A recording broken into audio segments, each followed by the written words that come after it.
आज सीमा और दोगड़ा हीर का विषय, ये ठीक बात है कि दोनों गांव की डिमांड थी कि हमारे यहाँ सब तहसील बनाई जाए।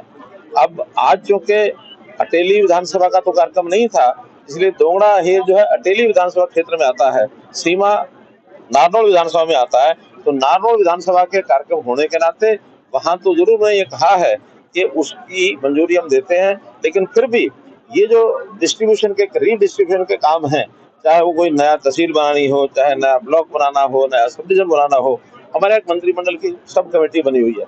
वो सब कमेटी उसके ऊपर विचार करती है और उसके बाद उसको फाइनल करते हैं।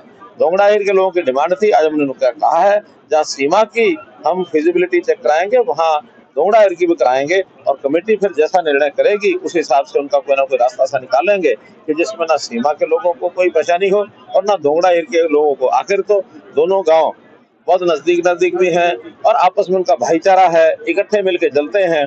और जहां तक सब तहसील का विषय है, सब तहसील कोई एक गांव का विषय नहीं होता, सब तहसील तो एक एरिया का विषय होता है और उस एरिया में वो दोनों ही गांव आते हैं, इसलिए उसका समाधान ऐसा निकालेंगे जिसमें किसी को भी आपत्ति ना हो। एसपी साहब ने यहाँ ना बड़े स्तर के ऊपर क्रिमिनल्स के घरों को ढाया है, पेपर लीक करने वाले गिरोह को पकड़ा है, अवैध जो तस्करी करते थे उनको, अवैध हथियारों की तस्करी, शराब माफियाओं के घरों को, तो किस तरह से दिखते बड़ा परेशानी होती है प्रशासन को भी इन सब कार्रवाइयों को करने में।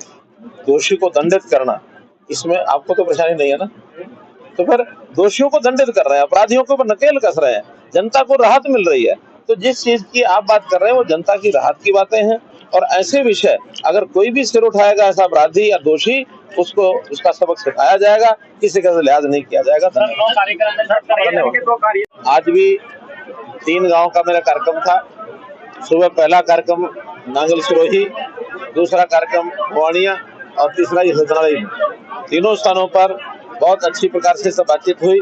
सरकारी जितनी भी पहले की योजनाएं सब लोगों को मिल रही हैं, उसकी सराहना हुई है।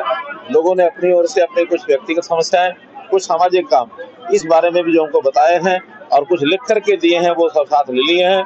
इन सबको ग्राम दर्शन पोर्टल के अंदर अथवा जन संवाद पोर्टल में डाल करके सभी अधिकारियों को भेज दिया जाएगा और यथा समय उनको हल करने के निर्देश उनको दिए जाएंगे। मैं सामान्यतः जिनका जन्मदिन जब होता है परिवार पहचान पत्र के हिसाब से, उन सबको लगभग 60,000 से लेकर 80,000 लोगों तक प्रतिदिन शुभकामनाएं भी देता हूं और जो उपस्थित लोग होते हैं उनको भी शुभकामना देता हूं। इसी प्रकार मेधावी छात्र हर गांव में कहीं 5, कहीं 7, कहीं 10 जो 10वीं और 12वीं में अच्छे अंक लेकर के आते हैं, उनको प्रोत्साहित करने के लिए उनको भी एक छोटी भेंट वो दी जाती है। तो इस प्रकार से ये सब कार्यक्रम बड़े शांतिपूर्वक संपन्न हो रहे हैं और हर स्थान पर लगभग 1.5 घंटा, कम से कम 1.5 घंटा की बातचीत होती है और मैं 3 गांव प्रेजेंट कर रहा हूं। सफलतापूर्वक सारे काम चल रहे हो रहे हैं। आज ये कार्यक्रम समाप्त हो रहा है। कल नीति आयोग की बैठक हमारी है, उसमें मुझे जाना है। परसों पार्लियामेंट का जो बड़ा भवन, नया भवन बना है, उसका उद्घाटन प्रधानमंत्री जी करेंगे, उसके अंदर मैं सम्मिलित होऊंगा और उसके बाद फिर चंडीगढ़ जाना।